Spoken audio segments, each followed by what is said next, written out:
musim semi kedua di usia senja. Malam ini, mari kita jujur pada perasaan kita masing-masing. Di usia 67 tahun, saya tidak pernah bermimpi bahwa cinta yang mendebarkan akan kembali menghampiri hidup saya. Jantung saya berdegup kencang seakan mau meledak, napas pun memburu. Perasaan-perasaan yang sudah lama terkubur kini bangkit kembali, membuat kami tenggelam dalam tatapan satu sama lain. Saya mengira musim semi yang hangat telah kembali menyapa hidup saya. Namun, sebuah badai tak terduga ternyata sudah menunggu di depan mata, siap memporak-porandakan segalanya. Bagaimana kehidupan saya yang selama ini tenang dan datar bisa terguncang hingga ke akarnya? Izinkan saya menceritakan kisahnya mulai dari sekarang. Nama saya Sri Wahyuni. Tahun ini usia saya 67 tahun. 10 tahun lalu saya bercerai dan sejak saat itu hidup sendiri. Sewaktu muda, saya bekerja sebagai penata rias pengantin, namun sekarang saya hanya menikmati hari tua dengan kegiatan sederhana. Awalnya, hidup sendiri setelah bercerai terasa menyenangkan. Bebas dari campur tangan orang lain dan bisa melakukan apa saja sesuka hati. Bangun pagi disambut keheningan yang menenangkan, atau sekadar bebas memindah saluran televisi tanpa berebut remote, adalah kebahagiaan kecil bagi saya.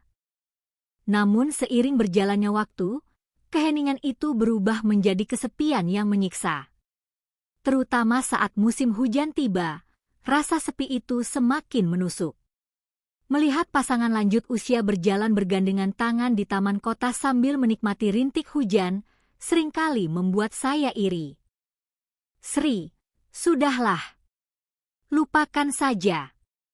Setelah apa yang dilakukan mantan suamimu dulu, buat apa mikirin cinta di umur segini? Nikmati saja masa tuamu dengan hobi, begitu kata teman-teman saya. Tapi jauh di lubuk hati, ada bara api kecil yang tak pernah padam. Kerinduan akan cinta tak pernah benar-benar hilang. Meski begitu, logika saya berkata lain. Siapa yang mau menjodohkan wanita usia 60-an? Aplikasi kencan? Itu mainan anak muda. Hingga suatu sore di bulan Maret, saat saya sedang berjalan-jalan di Taman Suropati, Menteng. Angin sore berhembus pelan, menjatuhkan daun-daun kering yang seolah menghibur hati saya yang sepi. Saat melewati papan pengumuman taman, mata saya tertuju pada sebuah pamflet, rekrutmen anggota klub sepeda lansia, Goes Sehat. Seketika jantung saya berdesir.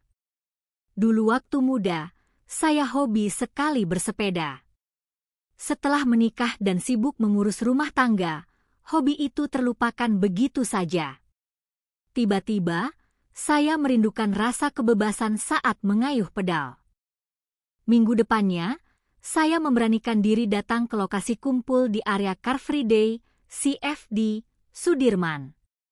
Di sana sudah berkumpul beberapa orang yang seusia dengan saya, semuanya tampak bugar dan ceria.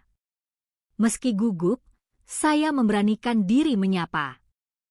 Selamat pagi, nama saya Sri Wahyuni. Mohon bimbingannya ya, Bapak Ibu. Wah, anggota baru ya? Selamat datang, Bu Sri. Ketua klub sepeda itu bernama Pak Budi Santoso, usianya 69 tahun. Beliau adalah pensiunan guru olahraga SMA negeri. Penampilannya rapi dengan pakaian olahraga yang pas di badan, rambut putihnya disisir klimis. Yang paling berkesan adalah sorot matanya yang teduh.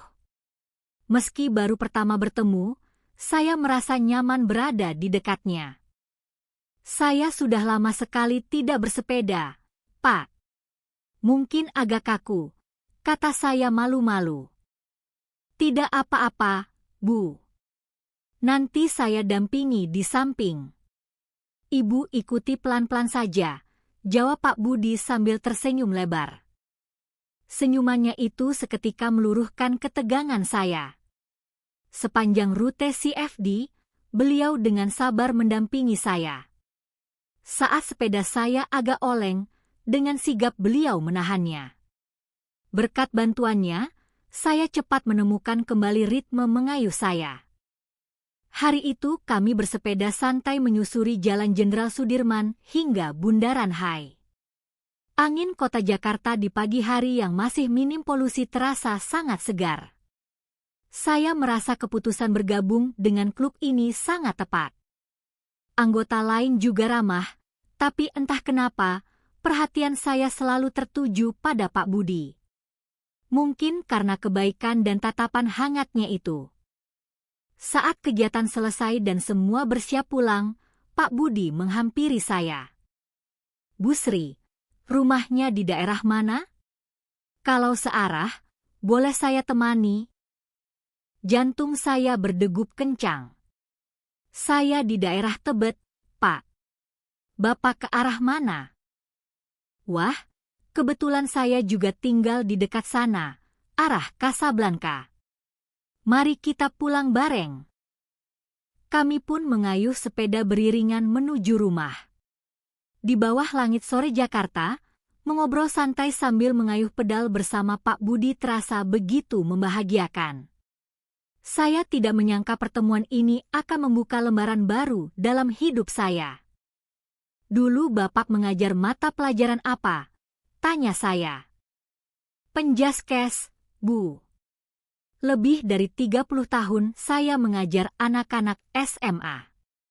Sampai sekarang kadang masih suka mimpi lagi ngajar di lapangan," jawabnya sambil tertawa renyah. "Wah, hebat. Kalau saya dulu punya salon rias pengantin, tapi sudah tutup 5 tahun lalu. Pantesan Ibu selalu terlihat rapi dan anggun. Aura periasnya masih kerasa," pujinya. Wajah saya memanas. Sudah lama sekali tidak ada laki-laki yang memuji saya. Anehnya, obrolan kami mengalir begitu saja tanpa ada jeda canggung. "Anak-anak Bapak bagaimana?" "Anak saya 2, laki-laki dan perempuan. Semuanya sudah menikah dan pisah rumah. Cucu sudah ada 3. Kalau Bu Sri?" "Saya punya 1 putri. Menikah 3 tahun lalu dan sekarang ikut suaminya di Surabaya. Belum dikasih momongan." "Pasti kangen ya, Bu, jauh dari anak." "Iya, tapi untung sekarang ada video call. Tiap lebaran juga mereka pulang." Tak terasa kami sudah sampai di persimpangan dekat rumah saya. Senang sekali bisa ngobrol dengan Ibu hari ini. "Minggu depan datang lagi ya?" "Saya tunggu loh," kata Pak Budi sebelum berpisah. Kalimat sederhana itu membuat saya tidak bisa tidur semalaman. Di usia 67 tahun, merasakan debaran cinta seperti remaja rasanya ajaib. Sejak itu, setiap minggu pagi saya selalu semangat ikut goes. Pak Budi selalu menyisakan tempat kosong di sebelahnya untuk saya. Meski ibu-ibu anggota lain tampak menaruh hati padanya, perhatian Pak Budi jelas tertuju pada saya.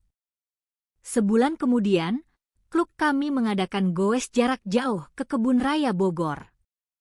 "Hari ini agak jauh ya, Bu. Udaranya segar di sana," kata Pak Budi. Di tengah perjalanan, kami istirahat di sebuah warung kopi pinggir jalan. Pak Budi membelikan saya es kelapa muda. "Cuacanya panas, minum ini biar segar, Bu." "Duh, terima kasih Pak. Harusnya saya yang traktir, kan saya anggota baru." "Nanti saja gantian, kapan-kapan Ibu yang traktir makan enak," candanya. Kami duduk menikmati es kelapa sambil memandang pemandangan sawah yang mulai jarang terlihat di kota.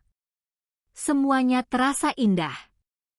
Saat perjalanan pulang naik komuter lain, karena sepeda boleh masuk kereta di jam tertentu, Pak Budi tiba-tiba bertanya, "Bu Sri, Sabtu besok ada acara?" "Sabtu? Kosong kok, Pak." Kalau begitu, mau tidak goes berdua saja ke Pantai Indah Kapuk, PIK? Di sana ada jalur sepeda pinggir laut yang bagus. Saya ingin ajak ibu ke sana. Saya merasa seperti melayang. Ini ajakan kencan. Boleh, Pak. Saya mau. Syukurlah. Nanti saya jemput jam 7 pagi ya. Nanti sarapan bubur ayam dulu sebelum berangkat. Hari Sabtu itu, saya bangun subuh, berdandan rapi, dan memilih pakaian olahraga terbaik saya. Saat Pak Budi datang menjemput dengan sepedanya, beliau tampak lebih gagah dari biasanya. Kami bersepeda menyusuri jalur khusus di PIK 2. Di satu sisi ada laut lepas, di sisi lain deretan pohon bakau. Kami berhenti untuk berfoto. Di layar ponsel, saya melihat diri saya tertawa lepas, begitu juga Pak Budi. Saat makan siang di sebuah rumah makan seafood, kami mulai bercerita tentang masa lalu. Tentang kesepian yang kami rasakan. Pak Budi bercerita dia menduda sejak 5 tahun lalu karena istrinya sakit kanker. Saya pun menceritakan perceraian saya. Dunia rasanya runtuh saat istri saya pergi, Bu.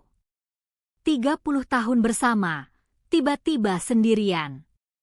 Kalau bukan karena anak-anak, mungkin saya sudah gila, mata Pak Budi berkaca-kaca. Saya memberanikan diri menepuk punggung tangannya pelan.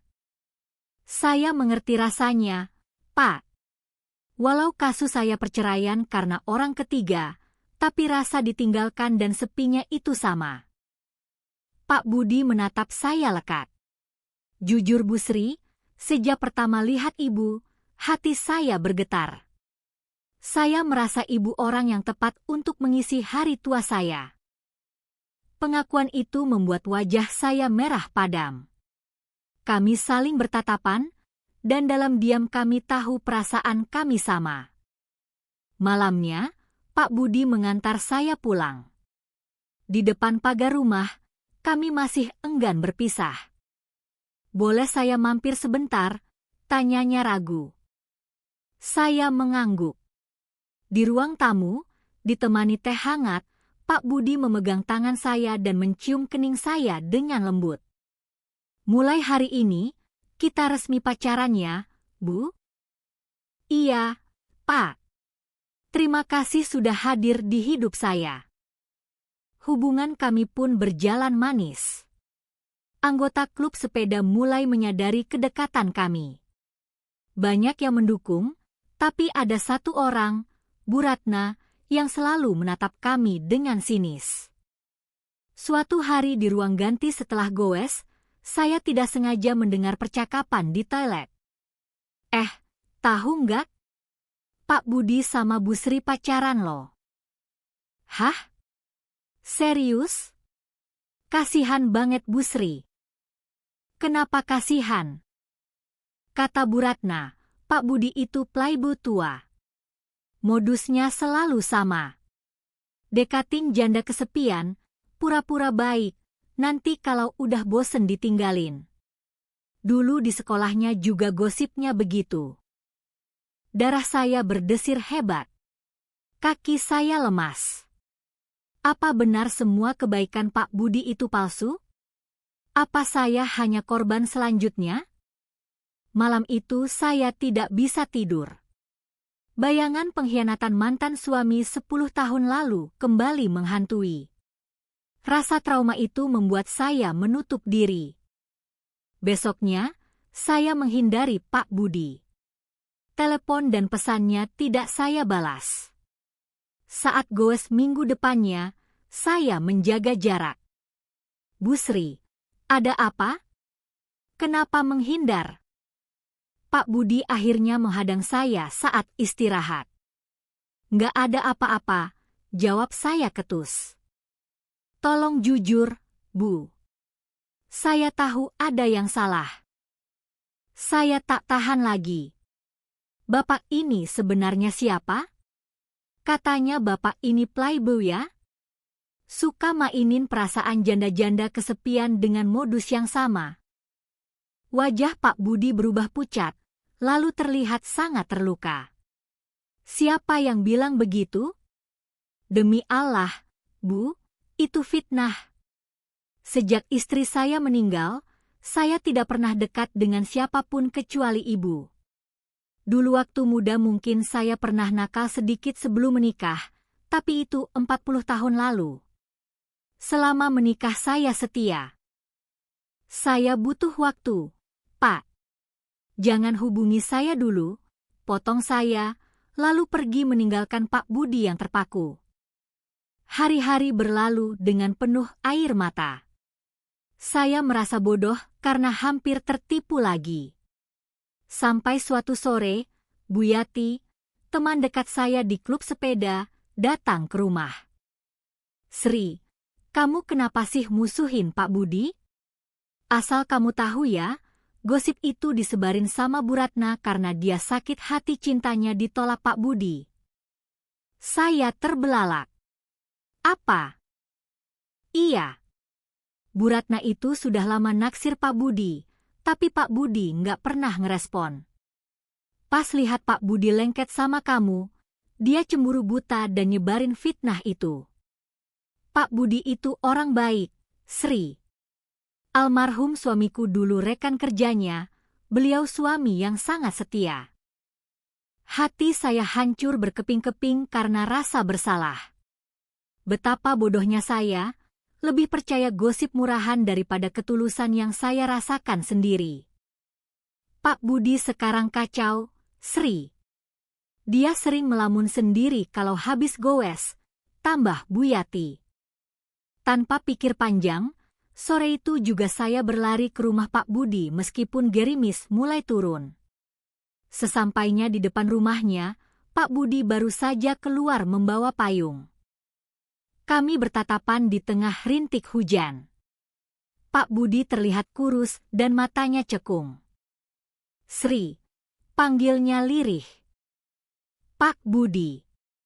Maafkan saya. Saya bodoh. Tangis saya pecah. Pak Budi segera memayungi saya dan membawa saya masuk ke teras. Tidak apa-apa, saya paham trauma masa lalu ibu membuat ibu sulit percaya. Tapi tolong, percaya sama saya kali ini saja. Kami duduk berdua, berbicara dari hati ke hati, menumpahkan semua rasa takut dan harapan. Malam itu, diiringi suara hujan, cinta kami justru semakin kuat setelah diuji. Minggu depannya, kami kembali ke klub sepeda bergandengan tangan. Saya juga menemui Bu Ratna dan berbicara empat mata. Dia akhirnya meminta maaf dan mengakui kesalahannya karena cemburu.